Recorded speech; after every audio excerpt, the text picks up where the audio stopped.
foi ao Calvário por mim. Quem pode amar tanto assim? O que ele fez ao mal desfez.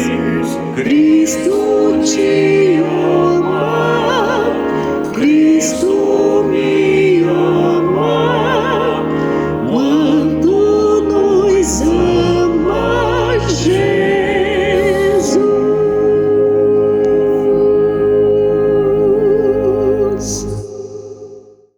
Uma boa noite missionária em nome da Primeira Igreja Batista do Rio de Janeiro, mas em nome também de Missões Nacionais. Nesta noite, neste culto, finalizamos o projeto da campanha missionária 2021 de Missões Nacionais.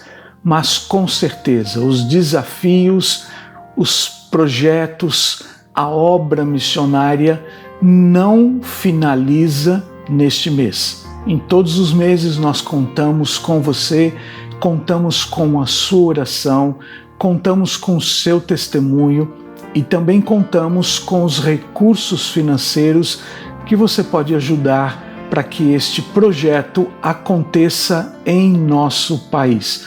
Você quer conhecer um pouco mais de Missões Nacionais?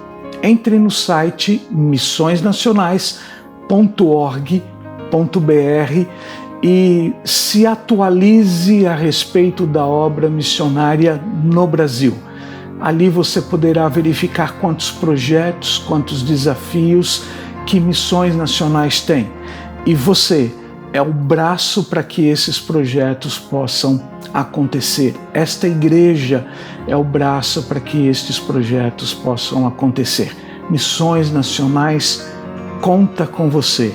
Esta igreja conta com seu investimento. Você é missionário, você é uma missionária da nossa igreja, mas também de Missões Nacionais, onde você está. Invista, portanto, neste lindo projeto todos os meses do ano, não só neste mês de outubro, que está acabando neste culto. Tenham conosco neste culto uma experiência de cuidado da parte de Deus para com a sua vida, e você deve transmitir esse cuidado através do seu testemunho, do seu ombro amigo, do seu acolhimento para todas aquelas pessoas que carecem do cuidado da parte de Deus, que Ele o fará através da sua vida. Portanto, se disponibilize a cuidar de alguém durante toda esta semana. Isto é ser um missionário efetivo, aquele que fala, mas aquele também que ama com ações as pessoas que estão carentes ao nosso redor, ao seu redor. Se disponibilize a isso também. Tenham uma noite abençoada, um culto abençoado, e que esta semana seja assim também na sua vida, cuidando de você e cuidando de quem está ao seu redor. Arrependei-vos e crede no Evangelho, disse Jesus, conforme a Bíblia registra em Marcos, capítulo 1, versos 14 e 15. Depois que João foi preso, Jesus foi para a Galiléia pregando o Evangelho de Deus e dizendo: completou-se o tempo e o reino de Deus está próximo. Arrependei-vos e crede no Evangelho. Arrependimento é o primeiro requisito para a participação humana no reino de Deus. Foi a mensagem anunciada por João Batista e reiterada pelo próprio Senhor Jesus. Pregação que nos leva ao confronto com os nossos pecados, avisando-nos de que é necessário haver mudança de mentalidade e comportamento em nossas vidas. Para nosso alívio e nossa esperança, a mensagem vai além e anuncia as boas novas do Evangelho de Jesus Cristo, poder de Deus para a salvação de todo aquele que crê, plenamente suficiente em conceder perdão para os pecados anteriores ou atuais, quando houver. Arrependei-vos e crede no Evangelho, disse Jesus, deixando com os seus seguidores a missão da proclamação de sua mensagem, tarefa que os missionários realizam de forma especial. Crentes que somos em Jesus Cristo, temos a bênção do arrependimento e do perdão de pecados quando assim o buscamos. É o que faremos agora, é momento de confissão. Senhor, grande é a bênção de crer no Evangelho de Jesus e dele receber perdão para os pecados. Assim, crendo, estamos agora confessando as nossas transgressões, cada um por si, e pedindo que nos perdoes. Concede-nos, Senhor, o teu perdão. Oramos em nome de Jesus. Amém.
Olá, feliz campanha missionária, Primeira Igreja Batista do Rio de Janeiro. Eu sou o missionário Gabriel Fonseca. E eu sou a missionária Sara Fonseca. E nós somos os seus missionários que atuam ali na Amazônia por meio da plantação de igreja. Nós atuamos na comunidade ribeirinha do Caiambé, fica à margem do Rio Solimões, ali na região do Médio Solimões.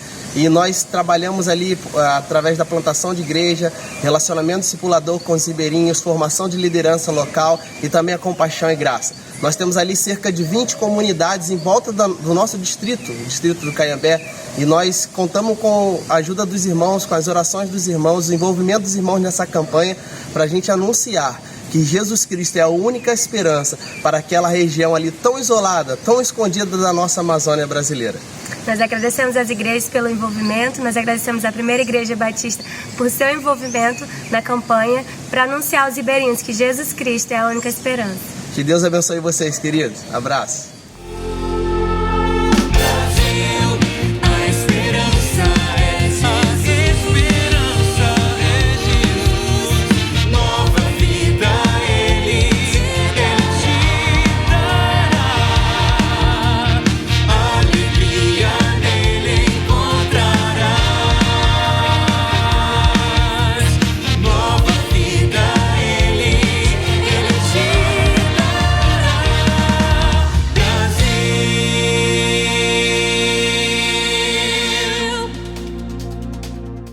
Na Carta Universal de Tiago, capítulo 5, versículo 16, temos a seguinte exortação: confessai as vossas culpas uns aos outros e orai uns pelos outros para que sareis. A oração do justo pode muito em seus efeitos. Assim sendo, vamos orar por nossos irmãos enfermos.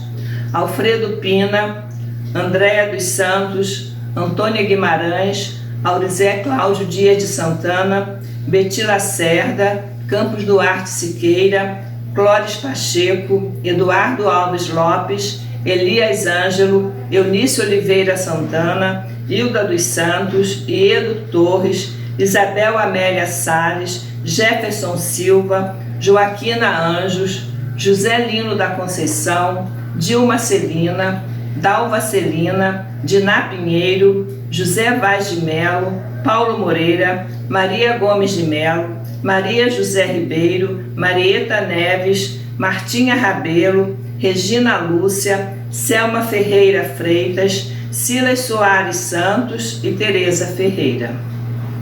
Pai amado, Pai querido, nesse momento queremos te agradecer por estarmos aqui em comunhão contigo e queremos colocar, Senhor Deus, diante do teu trono essas pessoas cujos nomes foram citados agora, que são irmãos enfermos nossos. Tome em tuas mãos, Senhor Deus, dá a eles a cura, dá a eles o alívio para suas dores e abençoe também, Senhor Deus, aqueles cuidadores, os familiares, os responsáveis, dando, Senhor Deus, todo o suprimento necessário para que essas dores sejam minimizadas e que a cura possa chegar. Oriente também os médicos, dando, Senhor Deus, sabedoria vinda dos altos céus para estarem prescrevendo aquilo que realmente faça efeito nessas pessoas. Nós pedimos tudo isso não porque somos merecedores, mas confiados nos méritos de Jesus Cristo ali na cruz do Calvário, é que te suplicamos hoje e sempre. Amém.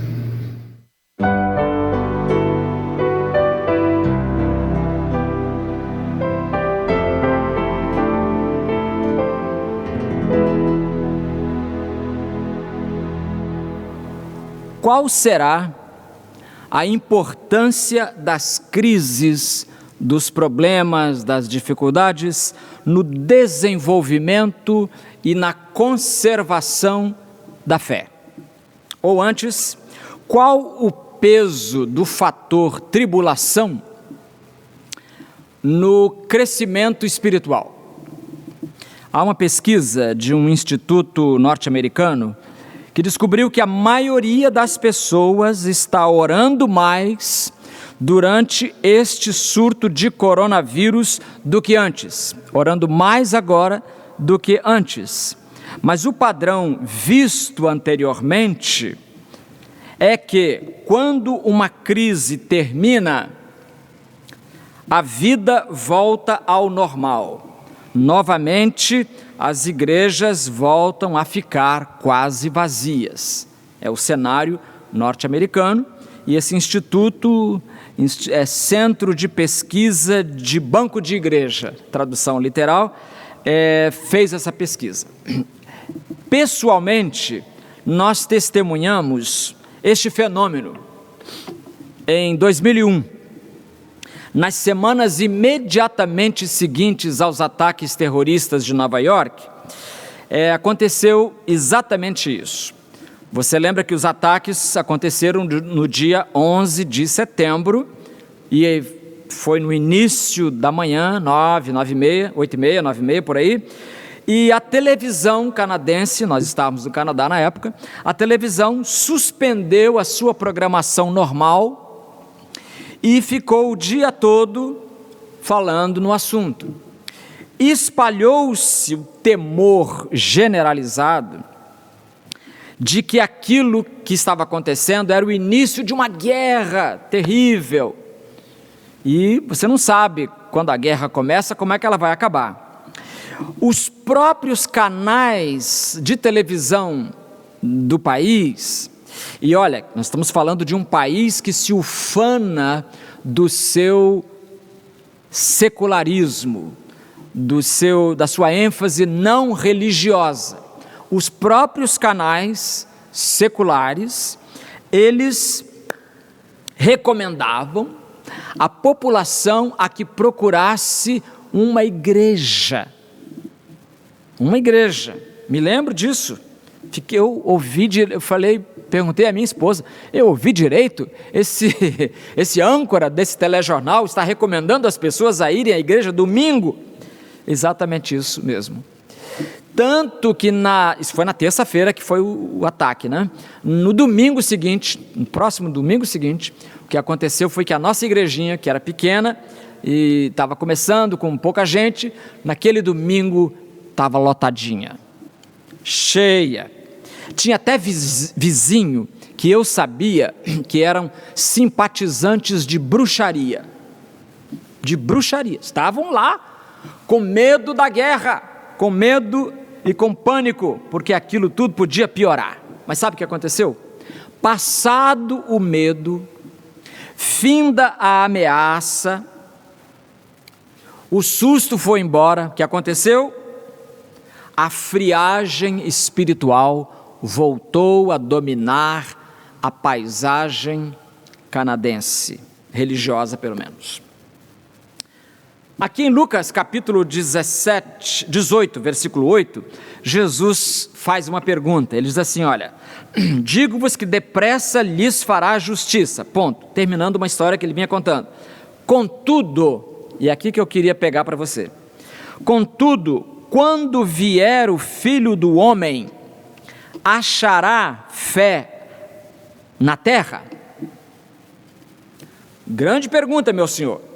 Quando vier o Filho do Homem, quando Jesus voltar, vai encontrar fé aqui na terra? Então talvez seja melhor a gente começar tentando identificar de que fé fala o Senhor. Será que é fé em qualquer coisa?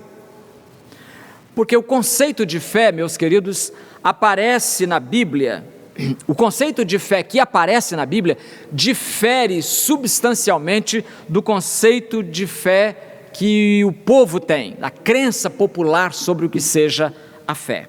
O crer bíblico não é questão de pensamento positivo, já falei isso aqui, vou repetir até morrer, não se trata de questão de pensamento positivo, nem mesmo de concordância intelectual com um credo ou com um corpo de doutrinas, não representa, não quer dizer aderência formal a uma igreja, não significa assinar um conjunto de declarações teológicas. Não, a fé bíblica não deriva inclusive de leituras de autoajuda, muita gente confundindo fé com autoajuda, até porque espiritualmente não existe autoajuda, o homem não pode fazer nada, não existe autoajuda, como dizia o pastor Noélio Duarte, o que existe é ajuda do alto, isso sim. Então, no Novo Testamento, a palavra fé aparece mais de 230 vezes. E quais então são as nuances dessa fé aqui no Novo Testamento? Se não é pensamento positivo, se não é autoajuda, o que é então? Uma vez que este assunto cria hoje muita confusão intelectual na cabeça das pessoas, então é bom, impõe-se que voltemos ao tema com alguma insistência. Quando a Bíblia fala de fé, como aqui, quando vier o Filho do Homem, achará fé na terra? Então, quando a Bíblia fala de fé, ela está querendo dizer o que exatamente? Eu diria a você que é possível identificar pelo menos 4 conjuntos, 4 empregos da palavra fé. E cada um emprego desses comunica conceitos extremamente importantes para a nossa vida espiritual. Então nós vamos falar aqui agora da fé que aparece no Novo Testamento, salvadora, fé salvadora. Veremos a fé doutrinária, a fé obediente e a fé confiante. Então, salvadora, doutrinária, obediente, confiante. Primeiro, quando a Bíblia fala de fé, está falando da fé que salva. Não só disso, mas está falando também disso, da fé que salva. E mais claro do que Efésios 2:8 não há. Diz assim: pela graça sois salvos por meio da fé. Você vai perguntar, mas fé em quê? Para ser salvo tem que ter fé em quê ou em quem? Aí você lembra quando Silas e Paulo, Atos capítulo 16, missionários durante a segunda viagem missionária, chegaram à cidade de Filipos, primeira cidade da Europa, vindos da Turquia, que é a Ásia, né? Parte dela é a Ásia, e eles foram presos, espancados, torturados, mas em vez de reclamar, mesmo presos, acorrentados, eles oravam e cantavam, ensinando para a gente uma atitude muito interessante. E em resposta às suas orações, Deus, por meio de um terremoto, estourou os cadeados da prisão e simplesmente liberou os presos. Escancararam-se as portas e os presos podiam ter fugido. O carcereiro quase se suicidou pensando que eles realmente haviam fugido, mas ele não precisou fazer isso. Paulo o impediu de fazer isso. Não foi preciso dar cabo da vida, porque estava todo mundo ali, era só contar que ele ia ver que estava todo mundo ali mesmo. O que ele fez então? Atos 16, 30 e 31. Levando os missionários para fora, o carcereiro disse: senhores, que preciso fazer para ser salvo? Eita, pergunta maravilhosamente boa. É a pergunta que você deveria estar fazendo para você, se não fez ainda. Como posso ser salvo? O que eu preciso fazer para ser salvo? Eles responderam: crê no Senhor Jesus, e tu e a tua casa sereis salvos. Preste muita atenção na resposta aqui. Paulo e Silas responderam: crê no Senhor Jesus. Se qualquer fé fosse válida, eles teriam dito apenas: tenha fé, carcereiro, tenha fé. Mas eles não disseram tenha fé. Tenha fé, ou creram, crê no Senhor Jesus. Então, crê no Senhor Jesus. Agora pergunta a você, será que Paulo está inventando isso? É uma doutrina que ele acabou de criar? Não, ele conhecia o fato de que Jesus, certa vez, visitado por um rabino chamado Nicodemos, Jesus disse para ele: porque Deus amou o mundo de tal maneira que deu o seu Filho unigênito, para que todo aquele, qualquer pessoa, todo aquele que nele crê, não pereça, mas tenha a vida eterna. Pergunto, é qualquer fé que nos trará a vida eterna? Não.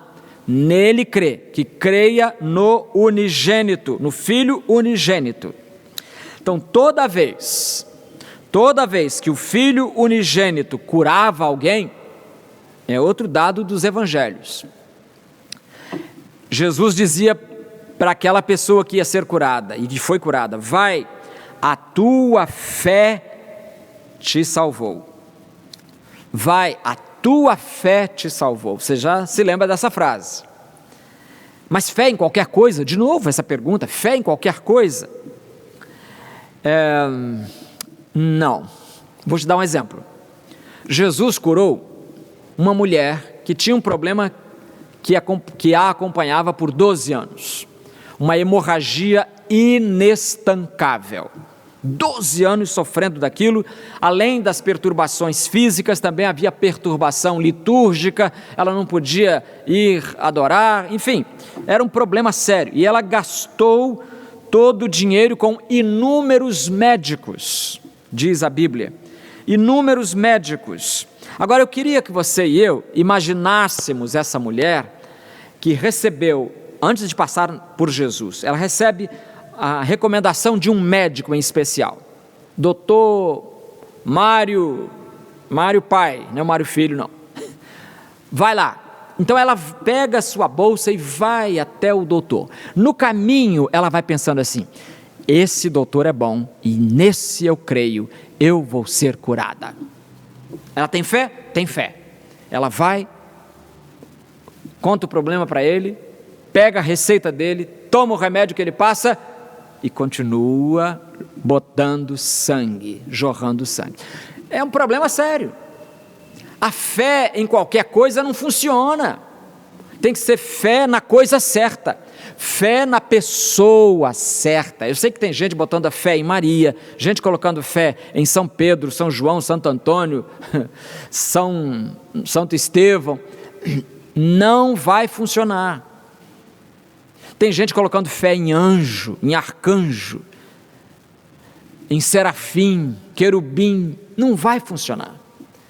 Paulo diz: crê no Senhor Jesus. E Jesus diz: para que todo aquele que nele crê, no Filho, vai, a tua fé te salvou. Jesus fala isso para ela, porque ela tocou no manto de Jesus, crendo que Jesus sim poderia resolver o problema. Paulo diz que Deus, que é justo, é também justificador daquele que tem fé. Que tem fé em quem? Em Jesus. Olha aí. Então é fé em Jesus. Então quando o Novo Testamento fala de fé, está falando da fé salvadora, primeiramente, a fé que salva. Então pergunto: quando vier o Filho do Homem, Lucas 18:8, quando vier o Filho do Homem, achará fé na terra? Achará os que depositaram a sua fé em Cristo? Segundo tipo de fé. Quando a Bíblia fala de fé, está falando da fé que abraça a doutrina cristã. Por isso eu chamei lá em cima de fé doutrinária. No chamado discurso escatológico de Jesus, discurso que Jesus faz sobre o fim do mundo, fim da história, Jesus diz assim: olha, nesse tempo muitos haverão de abandonar a fé. Nesse tempo muitos haverão de abandonar a fé. Mateus 24:10. Qual fé? A fé no sentido da religião cristã. No tempo do fim, muita gente vai abandonar o cristianismo, vai abandonar a doutrina do evangelho, vai abandonar o cristianismo, vai abandonar Jesus, enfim, porque Jesus e o evangelho se revezam, eles são uma e a mesma coisa. Quando o Novo Testamento diz que seremos perseguidos por causa da nossa fé, é por causa disso, é nesse sentido. Seremos perseguidos por causa da nossa religião, por causa da doutrina que nós pregamos, que nós vivenciamos no dia a dia. Jesus, a única esperança, Jesus Cristo, a única esperança. Paulo escreve aos Coríntios: examinai a vós mesmos, para ver se estais na fé. Então, estar na fé é o quê? É estar na igreja, é estar no reino de Deus, é estar seguindo a Cristo. Está em dúvida? Tito. Paulo escreve a Tito e diz o seguinte: Paulo, servo de Deus e apóstolo de Jesus Cristo, para conduzir os eleitos de Deus à fé e ao pleno conhecimento da verdade. Veja que fé e conhecimento da verdade são termos equivalentes nesta oração. Então, Paulo foi feito servo de Deus e apóstolo de Jesus para conduzir os eleitos, os crentes, à fé e ao pleno conhecimento da verdade que leva à piedade. Então, fé no sentido de religião cristã. Está em dúvida ainda? Então veja, no resumo de sua trajetória espiritual, o apóstolo Paulo vai dizer: as igrejas da Judéia apenas tinham ouvido dizer: aquele que nos perseguia agora prega a fé que antes tentava destruir. Pode substituir a palavra fé aqui por doutrina, que você vai ver que dá certinho. Nesses exemplos que eu estou dando, pode substituir. As igrejas da Judéia dizendo: aquele que nos perseguia, Saulo de Tarso, né? Agora prega a fé, a doutrina, a religião que antes tentava destruir. Então é nesse sentido que Paulo usa a expressão se desviar da fé. Algumas pessoas se desviaram, outros se desviarão da fé. A ideia de se desviar da fé é a ideia de se desviar da igreja, se desviar de Jesus, fugir da doutrina cristã. É isso. Tem mais? Judas. Não, Paulo ainda, Timóteo.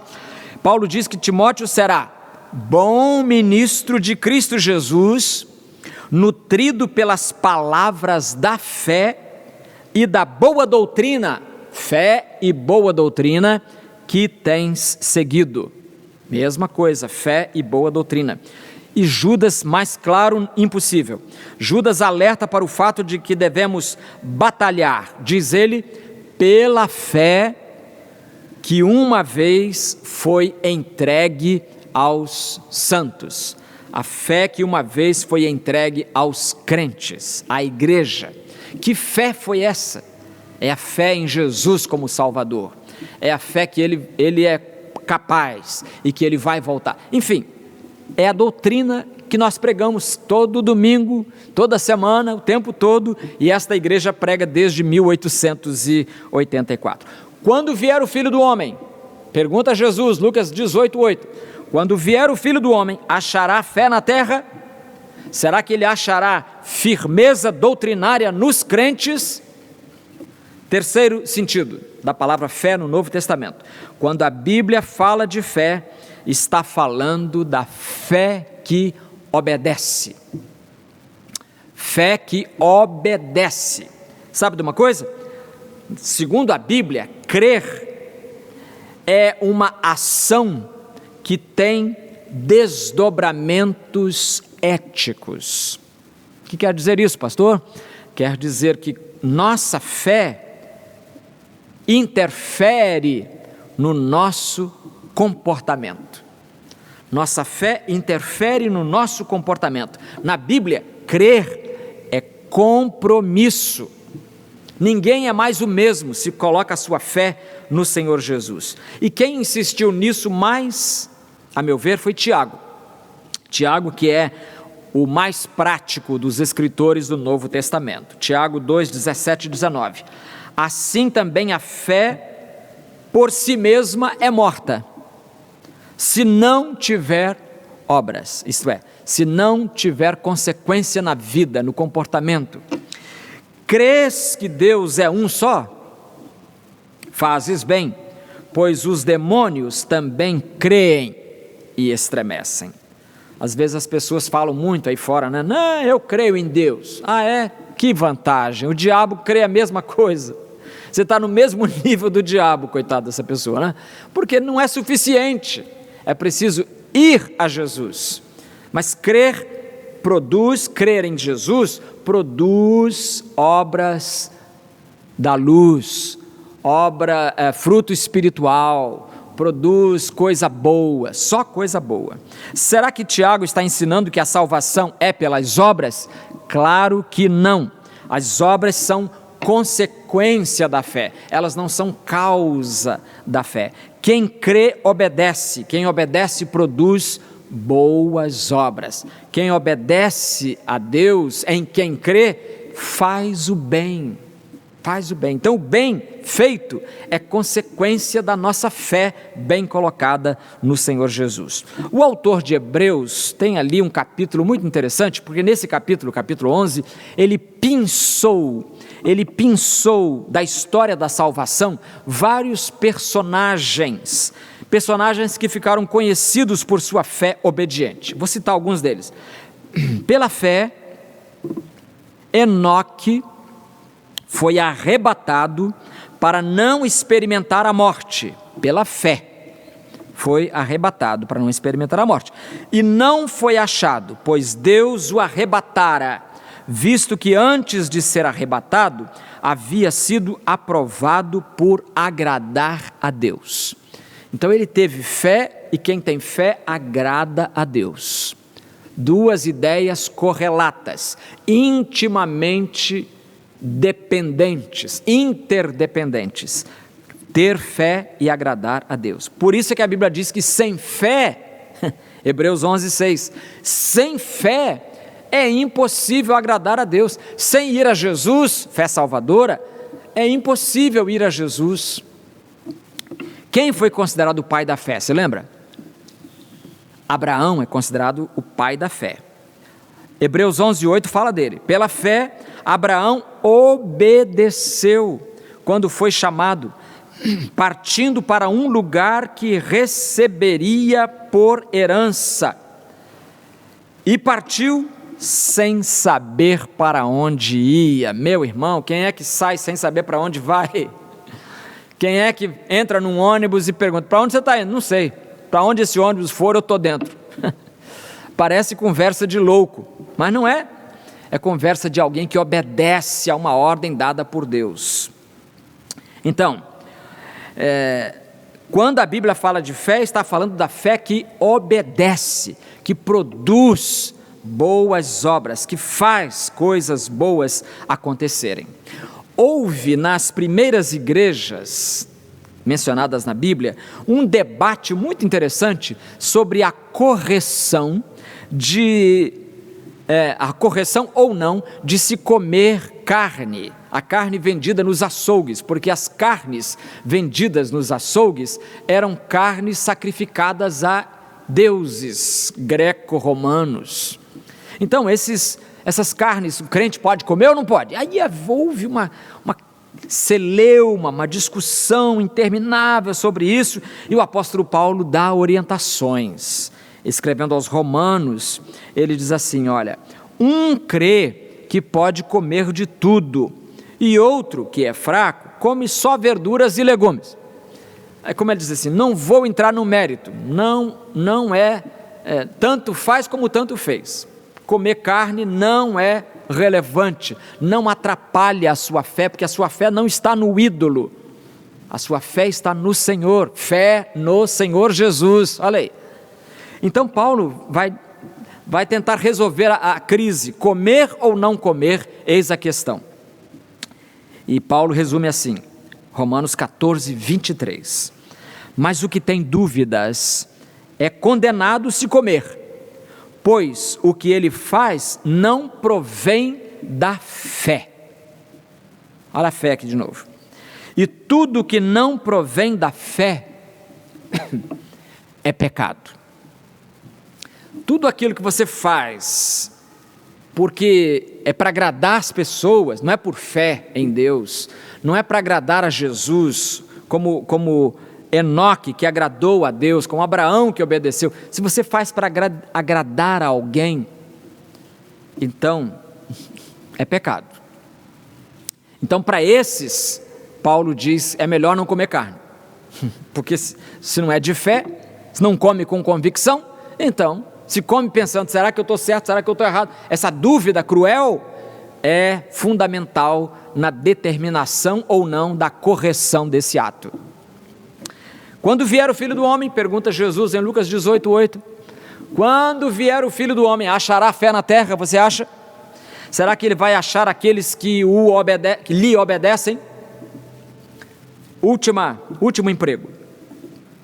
Quando a Bíblia fala de fé, está falando da fé que espera a intervenção de Deus. É a fé confiante.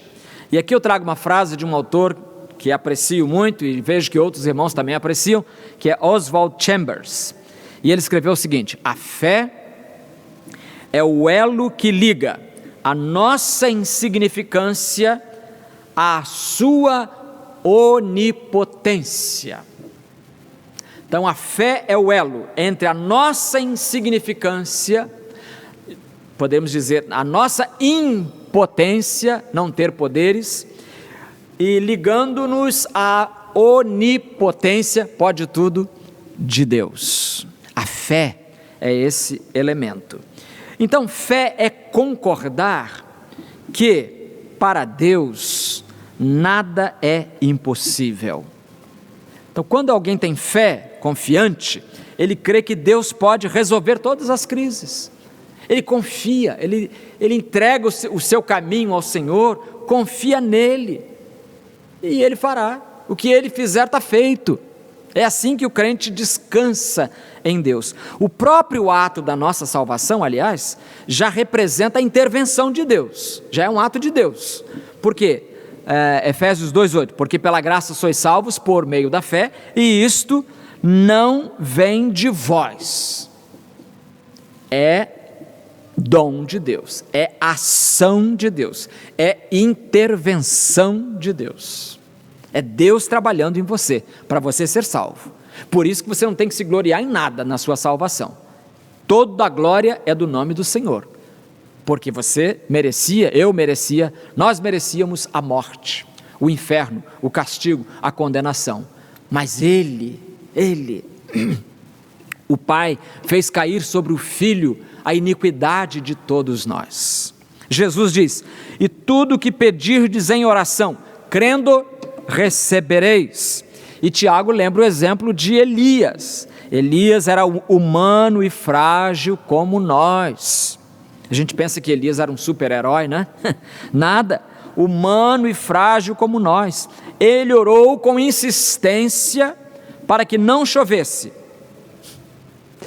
E por 3 anos e 6 meses não choveu sobre a terra. Ele orou outra vez, e o céu deu chuva, e a terra produziu o seu fruto. Então essa fé confiante faz isso. Ela faz você orar com insistência.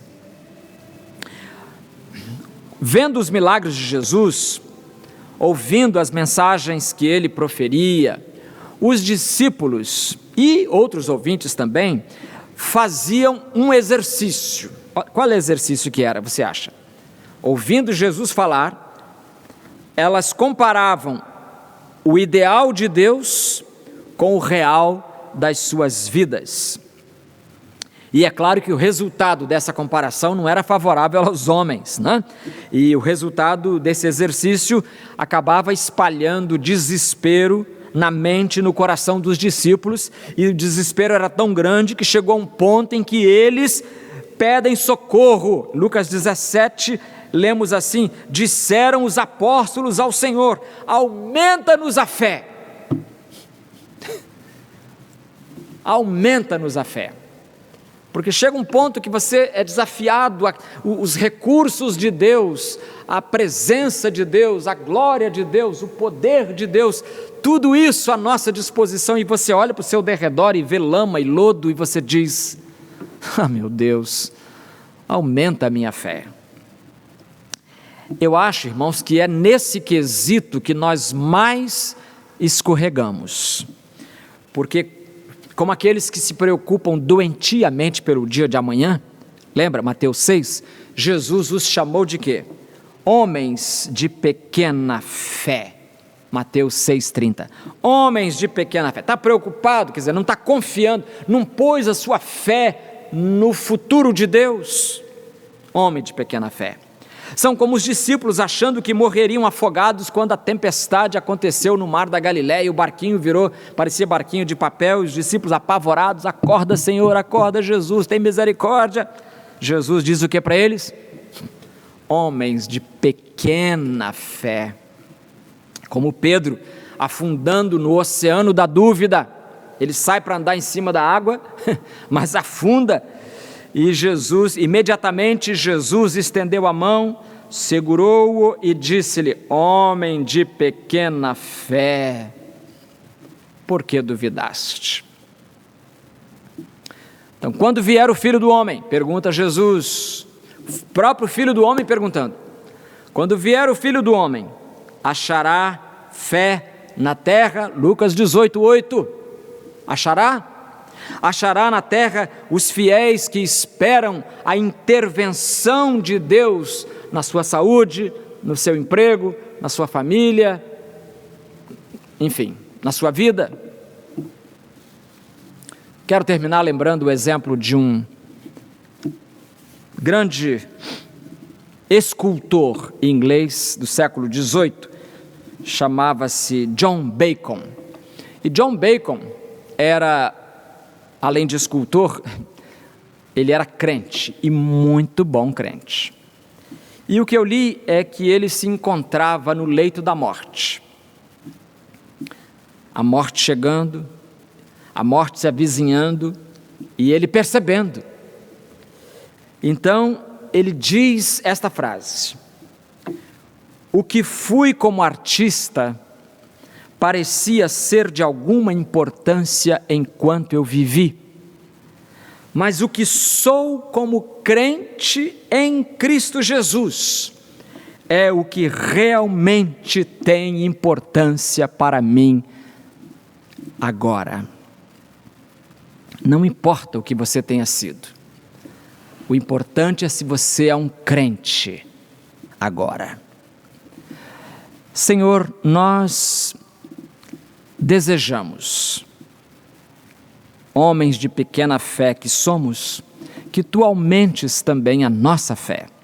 Nós queremos depositar toda a nossa confiança no Senhor Jesus, porque Ele é digno, só Ele, aliás, é digno de receber a honra, a glória, o louvor, a adoração, a confiança e a fé.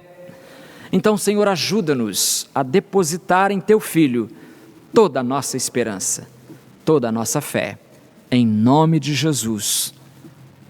Amém.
A eleição da diretoria da Primeira Igreja Batista do Rio de Janeiro será presencial, ou seja, nas dependências do templo, só que informatizada.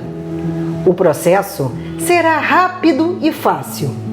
Serão apenas 2 momentos. Assim que o membro chegar, haverá um membro da comissão eleitoral para receber sua identificação e entregar a lista de presença para assinatura. Após, será gerada uma senha para a votação eletrônica. O membro se dirigirá a um computador e digitará a senha recebida. Clicará em Entra. Atenção! Neste momento, deve aparecer o nome completo na tela do computador. Confirmando o seu nome, clicar no Sim. Em seguida, abrirá uma tela para a votação do cargo de primeiro vice-presidente. Escolha o seu candidato e clique em Avançar. Observe que a sua opção ficará na cor verde. A próxima tela será para a votação do candidato de segundo vice-presidente. Escolha o seu candidato e clique em Avançar. A próxima tela será para a escolha do candidato ao cargo de primeiro secretário. Escolha o seu candidato e clique em Avançar. A próxima tela será para a escolha do candidato ao cargo de segundo secretário. Clique em Avançar. Se o membro, durante a votação, desejar mudar ou rever o seu voto, basta clicar em Retornar, confirmar ou mudar seu voto e clicar em Avançar. Seguindo a votação, a próxima tela será para o cargo de terceiro secretário. Escolha o seu candidato e clique em Avançar.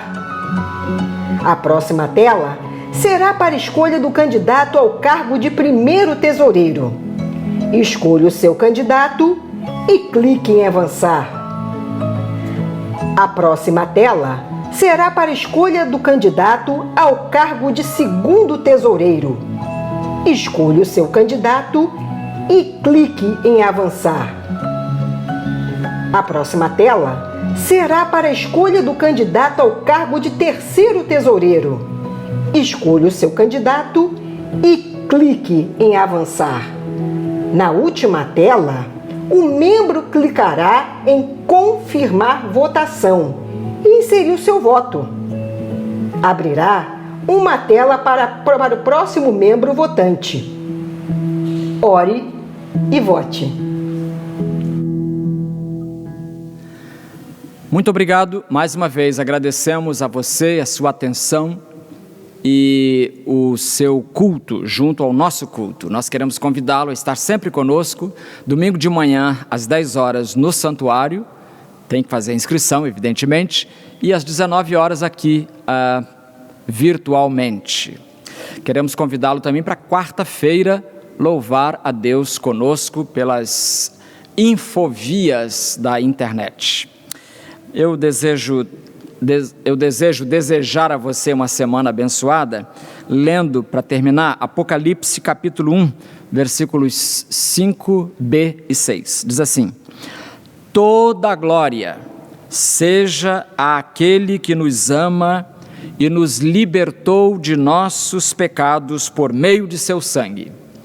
Ele fez de nós um reino de sacerdotes para Deus, seu Pai. A Ele sejam a glória e o poder para todo sempre. Amém.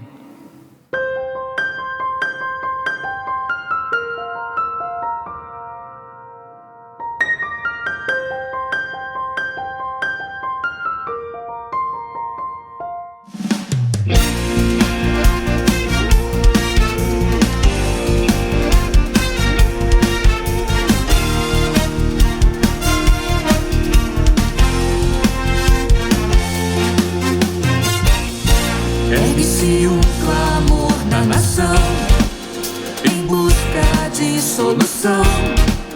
da resposta certa que traga a todos esperança e paz. E só existe em quem é capaz de entender que só Cristo traz vida ao que nele